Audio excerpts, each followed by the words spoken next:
Hello, this is Carlos Huerta, and this is a quick sort of tutorial as well as example of how I was thinking perhaps you could use Padlet as well as Google Docs as the two main tools for the implementation part of the COIL module. So on Padlet, if you open a free account, it'll give you the option of having three Padlets or three walls.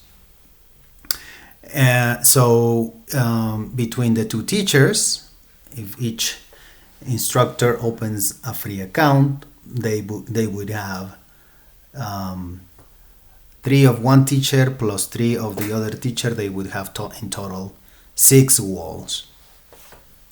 And I want to show you an example of how I suggest you use Padlet, particularly for the 4 different phases of the COIL module that I explained to you in the PowerPoint that I showed you when we had our virtual session. First of all, I would like to say I recommend always using the grid format, because it always keeps all the participations in order. And what I mean by that, like in columns and rows, whereas the wall format sometimes could get a little messy. So I'm gonna show you for phase 1 I created 1 wall, so you could do the same. You call it phase 1, you call it the way it is called in the PowerPoint, personal introductions, and also an important thing, you add from when to when the wall is to be used. Then you give your instructions to your students here, and an important thing that I add, or I recommend adding to each of the Padlets is this sentence: do not record videos or audios using the Padlet tools, or upload recorded videos or audios, particularly because these tend to be heavier files, and Padlet for the free version allows only if anybody would wanted to upload something. If the file is bigger than 25 megabytes, Padlet would not allow that. So, just as a general recommendation, say do not record videos or audios using the Padlet tools or upload them. Instead, if you want to put a video or an audio, just add the link to it, and then that will do pretty much exactly the same. Then I created another Padlet, which is called phase 2, which is the learning together phase, as well as the week that is supposed to be active, or where students would come to this Padlet to react to the reading that you post, and then they can populate this Padlet.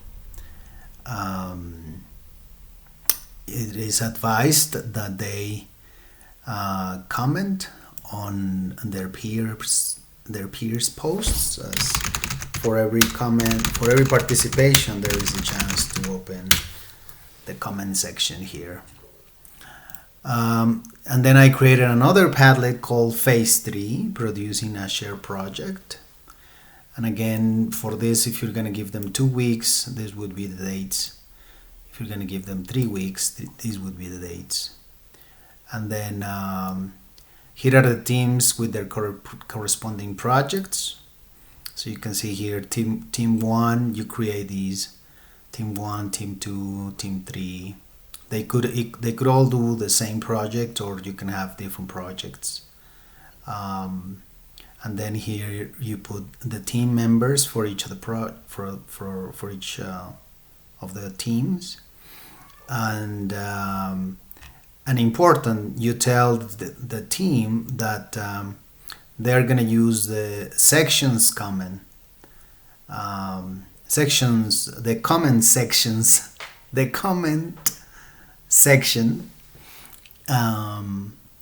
for them to interact in each of the teams. So for example, team 1 will use this comments section for them to interact.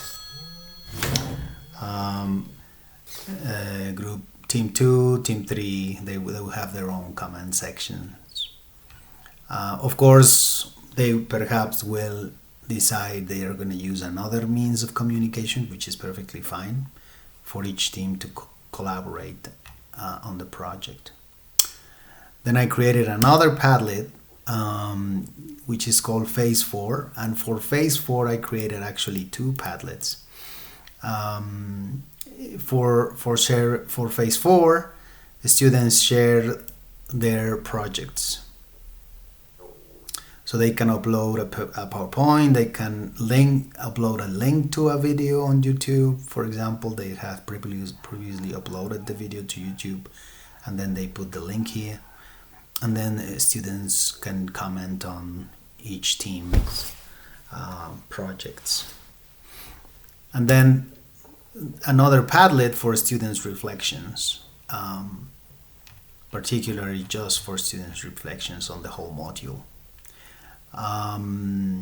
One thing I was going to say about the teams is that it is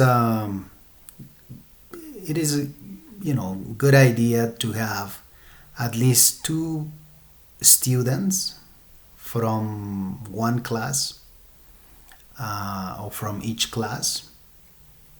So just because I was originally sometimes saying, okay, you can have from one class 1 person and from the other class 2 people, but that 1 person can feel isolated if there is nobody from his or her own class. So I recommend that at least in each of the teams there is minimum 2 students per class. Now, just to conclude, some pairs of instructors have decided to create or use Google and ask their students, if they don't have a Google account, create one. And the instructor would create a shared folder that would share with everybody, and then create a folder with just general documents, if you have any rubrics or anything that is general and applies to all the students, and then another folder that is going to have folders for each of the teams, and each team have one shared Google Doc and one shared PowerPoint presentation, so that they will work together using these 2 tools as well. And obviously the instructors would have to send the link to each of the 2 files, let's say to members of team 1, and do the same for the other teams. So the instructor can have access as well to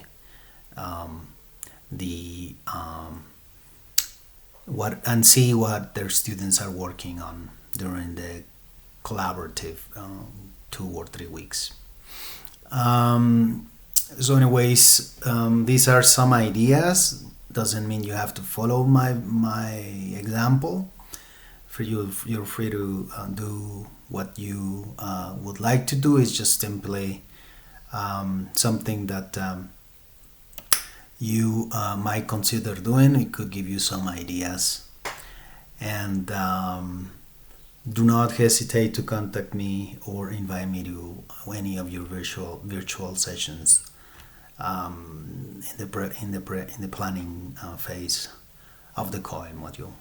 Thank you so much, and have a great day.